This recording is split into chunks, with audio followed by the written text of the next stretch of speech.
आप समस्त देशवासियों को झीलों की नगरी सभ्यता संस्कृति मेवाड़ चैनल की ओर से दीपावली की बहुत बहुत बधाई, बहुत बहुत शुभकामनाएं।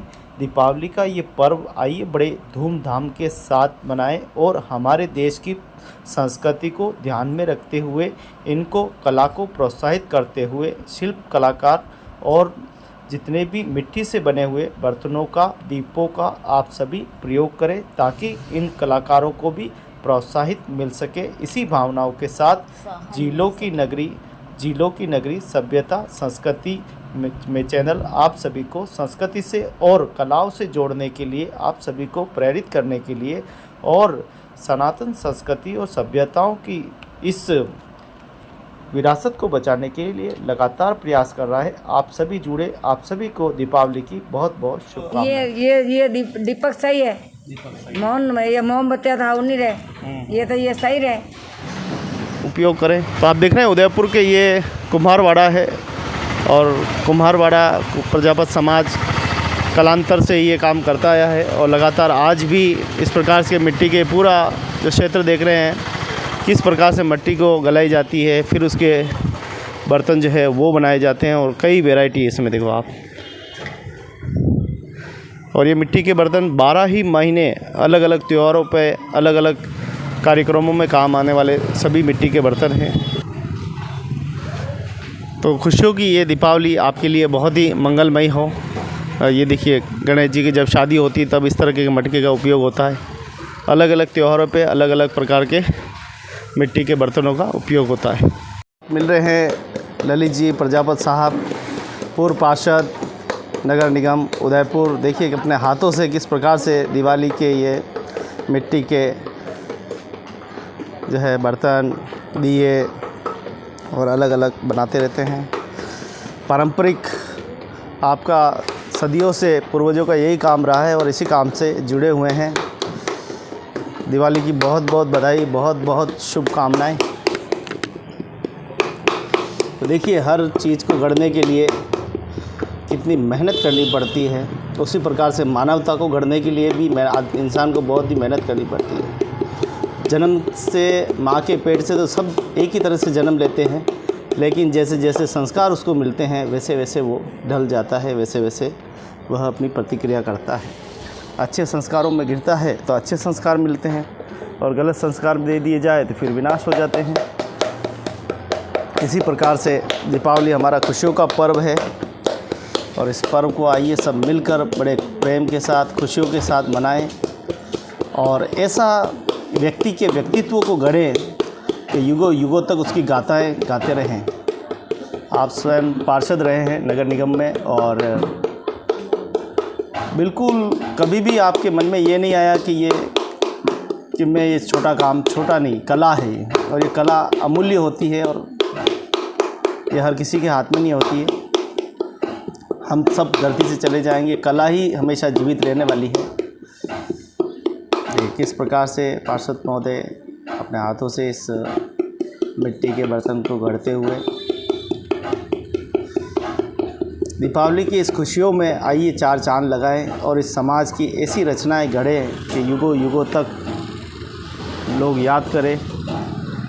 आइए इस सनातन संस्कृति को हम आगे ले जाएं और इस पर्व को हम खूब खुशियों के साथ मनाएं।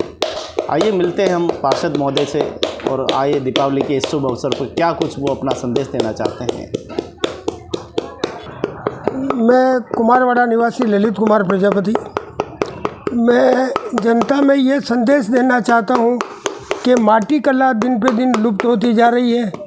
सरकार का कोई सहयोग नहीं होने की वजह से पिछली पीढ़ी हमारी सीख नहीं पा रही है। इसलिए हमें आप लोगों से, ऊपर वालों से निवेदन है कि माटी कला को जीवित रखने के लिए आप प्रजापत समाज या कोई भी समाज बंधु हो उसकी हेल्प करके इस कला को जीवित रखें। ये कला एक ऐसी कला है जो दिन पे दिन लुप्त होती जा रही है। एक तो हमारी व्यवस्था नहीं है, व्यवस्था नहीं होने के बावजूद हमने इस कला को धीरे धीरे करना बंद कर दिया, दूसरा व्यवसाय पकड़ लिया और हर कुम्हार के द्वार जाने के बाद एक तो माटी का कोई मोल नहीं मानते। अरे ग्राहक आता है तो बोलता है माटी है क्या, इसका पैसा इतना ले रहे हो। जबकि वो कहीं पे भी मार्केट में कोई भी ठेले पे जाएगा खाने पीने के लिए तो वहाँ वो भाव नहीं करेगा, लेकिन कुम्हार के द्वार जब भी कोई आता है तो उसका भाव करके और फिर ही मोल लेता है। हम दीपक 10 के 5 बेचना चाहते हैं तो ग्राहक वाला 6 मांगेगा, 6 बेचना चाहते तो 7 मांगेगा। इस प्रकार से इस कला को कोई करना चाहता ही नहीं है, क्योंकि इसका मोल कोई है ही नहीं, मोल निर्धारित होता है। तो ये कला हमारा परिवार भी सीखे नहीं सीखे, बाकी हमारे तक ही ये सीमित रहकर ये कला उदयपुर लेवल से समाप्त होने वाली है। प्रजापत समाज क्या कुछ कर रहा है इस कला को बढ़ोतरी को लेकर? प्रजापत समाज तो बहुत करता है, लेकिन इस कला का सहयोग नहीं, कुछ व्यवस्थाएं नहीं, माटी की व्यवस्था नहीं है। माटी करीब 50 किलोमीटर दूर से हमको लानी पड़ती है और ये इसका मोल भी हमें बहुत भारी चुकाना पड़ता है। इसलिए इस कला को करने के लिए ये बहुत मेहनतकश काम है। ये कला हर कोई किसी के बस की बात नहीं है कि ये कला और कोई सीख ले। मैं करीब 50 सालों से ये इस कला में लुप्त हूँ। पिछली पीढ़ियाँ हमारी यही बाप दादा परदादा बा हमारे यही माटी का काम ही करते हुए आए हैं। उसी से लेकर प्रेरणा लेकर ये काम में पार्षद होते हुए भी माटी का काम कर रहा हूँ, क्योंकि मुझे मेरा परिवार चलाना है, दूसरा कोई काम आता नहीं है और सीखे ही नहीं हम। माटी कला हमारा पूर्वजों का देन है, तो हम उसी कला को जीवित रखने के लिए ये कला मैं अभी तक 50 सालों से करता जा रहा हूँ। देश में एक अलग तरह की एक व्यवस्था हो रही है, नफरत की राजनीति हो रही है, नफरत बोए जा रहे हैं। अगर ये नफरत ही चलती रहेगी तो ये कला कहाँ जिंदी रहेगी? कला इसीलिए जीवित नहीं रहेगी कि कला के लिए कोई भी सरकारी तरफ से प्रोत्साहन नहीं है, हमें अवसर नहीं दिया गया। पहले तो कुछ यूनिवर्सिटियों में भी हमारी पोस्टें थी, कॉलेजों में थी, बहुत से लोग इस वजह से सीखते थे कि भाई चलो कुछ न कुछ अपने रोज़गार के लिए काम मिल जाएगा। लेकिन आज वो सारी पोस्टें ही ख़त्म हो गई कुम्हार काम करने के लिए। तो अब कुम्हार कहाँ जाए? और अपना पेट भरण पोषण करने से आज अगर कोई सीखता है तो करीब उसको पूर्ण होने में 20-25 वर्ष लगे, तब जाके ये माटी कला सीख सकता है वो। बाकी अन्यथा आज का सीखा हुआ बच्चा अपना भरण पोषण ही नहीं कर पाता है, इसलिए ये कला बहुत मुश्किल हो गई है सीखना। ये तो हमारा हिंदू प्रसंग है, इसकी वजह से कला जिंदी है, बाकी तो अंग्रेजी तो ख़त्म कर चुकी है। हाँ, यूरोप कंट्री में तो ख़त्म हो चुका है, लेकिन आज यूरोप कंट्री वाले जब भी यहाँ इस कला को देखने आते तो बड़ा आश्चर्यचकित रह जाते हैं, ओह ये कला कौन सी है जो इसको करने के लिए ये कर रहे हैं। तो यूरोप कंट्री भी हमारी कला को तो देखती है, लेकिन खाली देख कर ही वो बस वहीं तक सीमित रह जाते हैं। यूँ नहीं आगे कोई इनका हेल्प हो, कहीं से हमको अच्छा प्रोत्साहन मिले, कहीं हमको छोटी मोटी ज़मीन देकर कहीं एक कुम्हार समाज को अलग बसाया जाए। ऐसा अगर होता है तो आज 25 कुम्हार, हमारे उदयपुर कुम्हारवाड़ा में 100 कुम्हार थे, उसको घट कर वो आज 11 कुम्हार रह गए जो इस कला में चल रहे हैं। तो आखिर 90 कलाकार तो हमारे गए ही हैं, इस कला को लुप्त किए ही है। आजकल ऑनलाइन नए फैशन डिजाइन वाले दिए, आधुनिक दिए, ये भी बढ़ते ही जा रहे हैं। हाँ, ये बढ़ते जा रहे हैं। तो ये मशीनरी युग है, तो लग रहा है यहाँ कलाकार को कमज़ोर किया जा रहा है। हाँ, कलाकार को कमज़ोर नहीं, वही है तो कला वही है। माटी में तो उसको चाहे वो हाथ से बनाओ चाहे मशीन से बनाओ, माटी को तो अपनी कला में लाना ही पड़ेगा, अपने प्रोसीजर में लाकर ही माटी कला का हो सकता है। बाकी कोई ऐसा नहीं है कि वो बैठे बैठे कुछ ऐसा कर ले कि ये बन गया, नहीं। माटी कला का तो एक ऐसी कला है जिसको हाथ का उपयोग तो करना ही पड़ेगा, चाहे मशीन से करो चाहे वो अपने प्रैक्टिकल करो। भारतीय हिंदू संस्कृति का हमारा पूरा है, कौन कौन से बर्तन किस किस समय काम आते हैं भारतीय परंपराओं में, मिट्टी और त्योहार? अब हिंदू संस्कृति में तो माटी एक ऐसी चीज़ है जो हर त्यौहार के अंदर, कलश है, क्या जन्म से मृत्यु तक इसका संबंध है? जन्म से मृत्यु तक इस माटी का संबंध है। जन्म से भी कुम्हार के द्वार जाना पड़ता है, सूरज पूजन में नया मटका रखना पड़ता है, मृत्यु में भी उसका हांडी लेकर आगे होना, ये और उनका क्रियाक्रम करना, इसमें सारा माटी से ही शुरू हुआ और माटी पे ही एंड होता है। माटी कला तो एक ऐसी कला है जिसको लुप्त होगा तो नहीं कभी, आप दूर से दूर चले जाएंगे लेकिन चलती जाएगी। लेकिन इस कला के लिए अगर सरकार से हमें कुछ प्रोत्साहन मिलता है तो ये माटी कला काफ़ी अच्छी डेवलप होकर और सामने आ सकती है। किस प्रकार की अपेक्षा करते हैं सरकार से, सरकार को किस स्तर पर काम करना चाहिए? सरकार को ऐसी हेल्प के हिसाब से सरकार को हमारा हेल्प करना चाहिए। हमको ऐसी ज़मीन है, कुम्हार को एकत्रित करके और कई ऐसा वर्कशॉप खोल दे ताकि माटी कला कुम्हार का बच्चा सीखे और दूसरा भी सीखे तो हमें कोई एतराज़ नहीं, लेकिन ये कला जीवित रहे। इसलिए हम चाहते हैं कि सरकार हमें हेल्प करे ताकि, और कुम्हार समाज ही नहीं और भी समाज का कोई सीखना चाहे तो कुम्हार को रख कर ही ये कला सिखाई जाए ताकि वो सीखने वाला परिपूर्ण हो सके। 1 रुपये में हॉस्पिटल को ज़मीन दे दी जाती है ज़िंदगी बचाने के लिए, और वो आप जानते हैं कि प्राइवेट वाले क्या करते हैं बाद में, लेकिन कला को जीवित करने के लिए 1 रुपये में ज़मीन क्यों नहीं?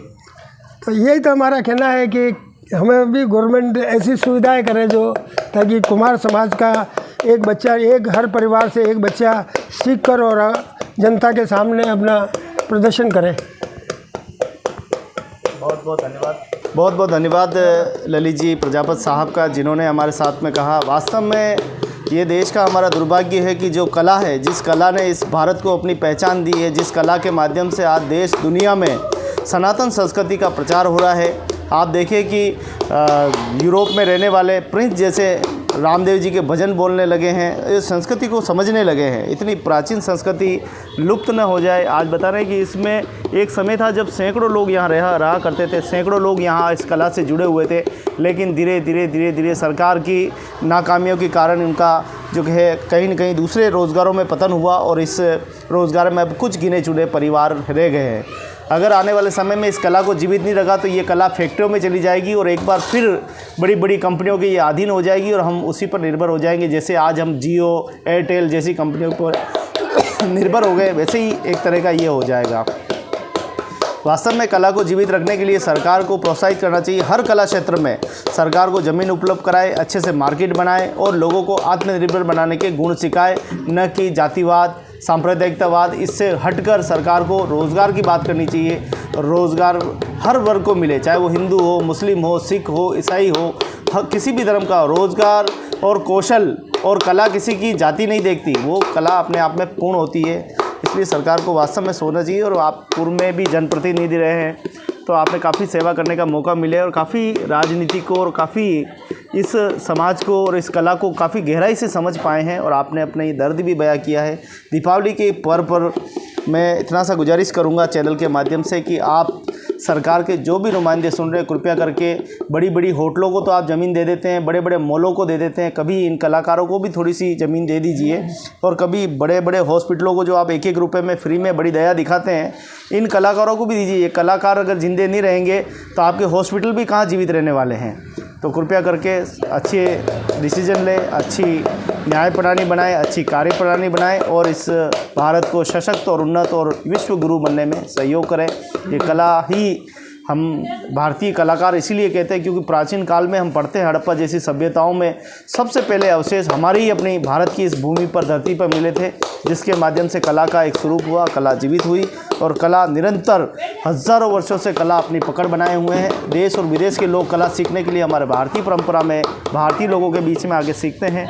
आइए इस कला को हम जीवित करें और इस कला को और आगे बढ़ाने का काम करें। हैप्पी दिवाली। दीपावली आपके लिए बहुत बहुत बधाई। आप भी अगर वास्तव में अपनी सनातन संस्कृति को जगाना चाहते हैं तो अपना योगदान दीजिए और आइए जहाँ भी प्रजापत समाज हो, चाहे कोई भी हो, हाथ से बनाए हुए मिट्टी के बर्तनों का उपयोग करें, दिए जलाएं और इनको भी प्रोत्साहित करें। क्योंकि आधुनिक युग में आप कुछ जो भी जला रहे कहीं न कहीं आप धरती के इस क्लाइमेट में, धरती के इस वातावरण को बिगाड़ने में आप बहुत बड़ी भूमिका निभा रहे हैं। इस धरती के क्लाइमेट को बचाना है तो मिट्टी के बर्तनों का उपयोग कीजिए। बहुत बहुत धन्यवाद जो ललित जी हमारे बीच में आए और हमारे चैनल पर आपने बहुत ही अच्छी क्षमतावर्धन बात की, उसके लिए काफ़ी धन्यवाद।